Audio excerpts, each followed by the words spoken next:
Hello friends, I am Dr. P.S. Wali. I am a nephrologist based at Hyderabad. ఈ వీడియోలో CKD patients అంటే chronic kidney disease పేషెంట్స్కి ఉపయోగపడే ఒక most important concept గురించి నేర్చుకుందాం.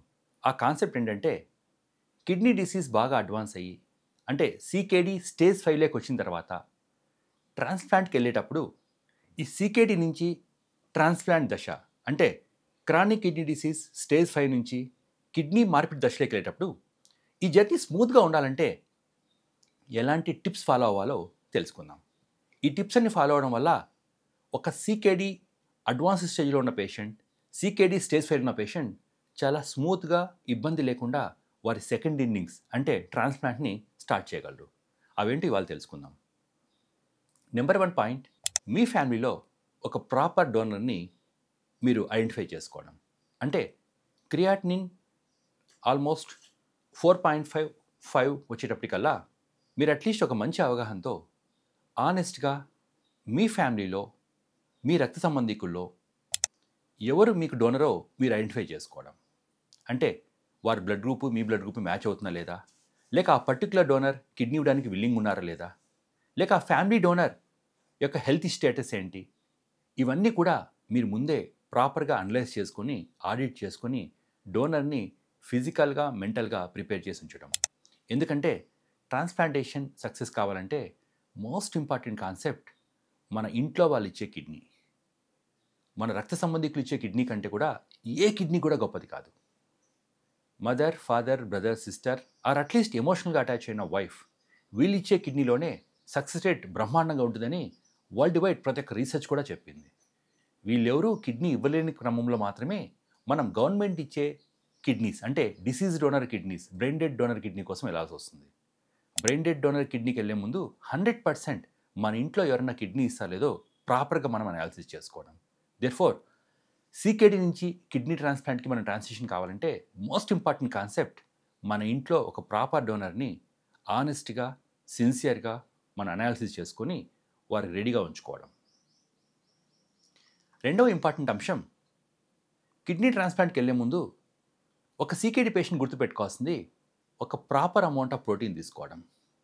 అన్ఫార్చునేట్గా సమాజంలో ఏం జరుగుతుందంటే కిడ్నీ ప్రాబ్లం రాగానే రకరకాల మిస్ఇన్ఫర్మేషన్ గురయ్యి ప్రోటీన్ బొత్తిగా ఆపేయడం. ఇంతకుముందు నేను చాలాసార్లు చెప్పాను, ఇప్పుడు చెప్తున్నాను, మనందరు కూడా ప్రోటీన్ ఒక గాడ్. ప్రోటీన్ లేకుండా ఏ మనిషి కూడా ఉండలేడు, ప్రోటీన్ లేకుండా ఏ కణం కూడా ఉండలేదు. అసలు మన కణంలో ఉన్న DNA తయారయ్యేది కూడా ప్రోటీన్తోనే. Therefore too much of protein తగ్గించడం వల్ల 100% వారి వేరే శరీర భాగాల మీద too much of negative impact ఉంటుంది.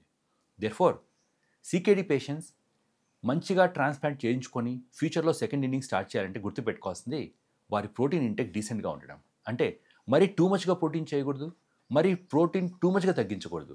యావరేజ్గా అట్లీస్ట్ ఒక రోజులో 0.8 grams per kg body weight, అంటే ఒక రోజులో ఒక ఎగ్ తీసుకోవడం, లేదా వారానికి ఒకసారి 200 grams చికెన్ కానీ చెప్పగాని తీసుకోవడం, అండ్ ప్రాపర్గా వెజిటబుల్ ప్రోటీన్ తీసుకోవడం ఖచ్చితంగా చేయాలి.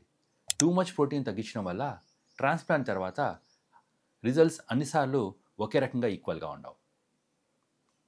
Kidney failure patients or CKD patients ట్రాన్స్ప్లాంట్కి వెళ్ళాలంటే, ట్రాన్స్ప్లాంట్ తర్వాత ఒక మంచి క్వాలిటీ లైఫ్ పొందాలంటే గుర్తుపెట్టుకోవాల్సింది ఇన్ఫెక్షన్కి దూరంగా ఉండడం. మరి ఇన్ఫెక్షన్ తగ్గించాలంటే ఏం చేయాలి? Most important point, vaccinations. Therefore ప్రతి ఒక్క క్రానిక్ కిడ్నీ డిసీజ్ పేషెంట్స్ 100% వారి నెఫ్రాలజిస్ట్ డిస్కస్ చేసుకుని అట్లీస్ట్ 3 రకాల వ్యాక్సిన్స్ ట్రాన్స్ప్లాంట్ కంటే ముందే పొందాల్సి వస్తుంది. ఆ వ్యాక్సిన్స్ వచ్చి hepatitis B vaccine, pneumococcal vaccine, influenza vaccine.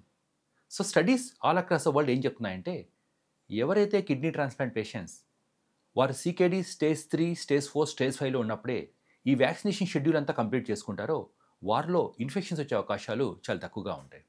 Therefore transplant తర్వాత ఇన్ఫెక్షన్స్ రాకుండా చూసుకోవడంలో కొన్ని రకాల కారణాలు మన చేతిలో కూడా ఉంటాయి. అలాంటి కారణాల్లో వ్యాక్సినేషన్ షెడ్యూల్ ట్రాన్స్ప్లాంట్కి వెళ్ళే ముందే కంప్లీట్ చేసుకోవడం చాలా చాలా important aspect. Therefore kidney patients ట్రాన్స్ప్లాంట్కి వెళ్ళే ముందే 100% వారి వ్యాక్సినేషన్ షెడ్యూల్ని ప్రాపర్గా ఒక సైంటిఫిక్ మంతాలో కంప్లీట్ చేసుకోవాల్సి వస్తుంది. చాలామంది పేషెంట్స్ చేసే పొరపాటు, ట్రాన్స్ప్లాంట్ చేసుకుంటాం కాబట్టి మాకు ఎలాంటి ఫిష్లా అవసరం లేదు అన్న ఒక భావనలో ఉండడం. మీ ఇంట్లో ఒక రెడీగా father, mother, brother, sister, wife kidney ఇవ్వడానికి పూర్తిగా ఫిట్గా ఉండి రెడీగా ఉంటే ఎలాంటి ఫిస్టులా చేయించుకోవాల్సిన అవసరం లేదు. బట్ ఈ విషయంలో ఎలాంటి సందిగ్ధత ఉన్నా, ఎలాంటి అంబిగ్యూటీ ఉన్నా, డోనర్ ఎవరో ఇంకా మీకు ప్రాపర్‌గా ఐడియా లేకున్నా, ఆర్ ఇంట్లో కిడ్నీ ఇవ్వడానికి ఎవరు రెడీగా లేకున్నా, ప్రాపర్‌గా ఫిట్‌గా లేకున్నా 100% ట్రాన్స్‌ప్లాంట్ కోసం వెయిట్ చేయండి. బట్ 100% సీకేడీ స్టేజ్ 5లోకి రాగానే దయచేసి ఏవీ ఫిస్టులా చేయించుకోండి. ఈ ఏవీ ఫిస్టులా అన్నది ఫ్యూచర్‌లో మీకు చాలా ఉపయోగపడుతుంది.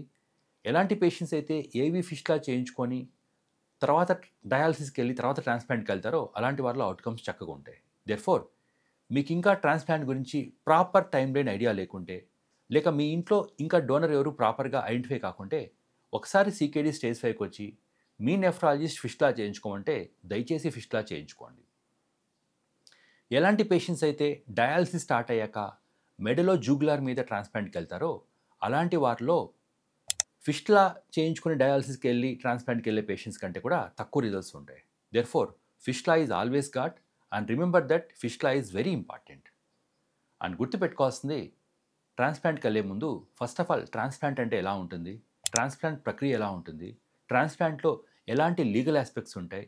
ఇవన్నీ కూడా మీరు గుర్తుపెట్టుకొని, అవగాహన తెచ్చుకొని, ప్రాపర్‌గా రీసెర్చ్ చేసుకొని, మీ నెఫ్రాలజిస్ట్ డిస్కస్ చేసుకొని, ఫిజికల్‌గా, ఎమోషనల్‌గా, దాంతోపాటు లీగల్‌గా ఈ 3 విషయాలు మీరు గుర్తుంచుకొని ట్రాన్స్‌ప్లాంట్‌కి వెళ్తే you will have wonderful life and transplantation. అందరూ అడుగుతూ ఉంటారు ట్రాన్స్‌ప్లాంట్‌లో సక్సెస్ రేట్ ఎంత అని. ట్రాన్స్‌ప్లాంట్‌లో success rate depends on multiple factors. ఈ ఎరాలో ట్రాన్స్‌ప్లాంట్ యొక్క సక్సెస్ రేట్ ఆల్మోస్ట్ 95% ఉంటుంది. అంటే ట్రాన్స్‌ప్లాంట్ అయిన తర్వాత ఆల్మోస్ట్ 95% మంది పేషెంట్స్ డయాలసిస్ తప్పించుకోగలరు. Wonderful quality of life lead చేయగలరు. బట్ గుర్తుపెట్టుకోవాల్సింది ఏ సబ్జెక్ట్‌కైనా సరే ప్రాపర్ రీసెర్చ్, ప్రాపర్ ప్రిపరేషన్. అదేవిధంగా ఈ పైన చెప్పిన స్టెప్స్ అన్ని ఫాలో అవ్వడం వల్ల సీకేడీ పేషెంట్స్ ప్రాపర్‌గా ప్రిపేర్ అయ్యి ప్రాపర్ ట్రాన్స్‌ప్లాంటేషన్‌కి మీరు ప్రిపేర్ కావచ్చు.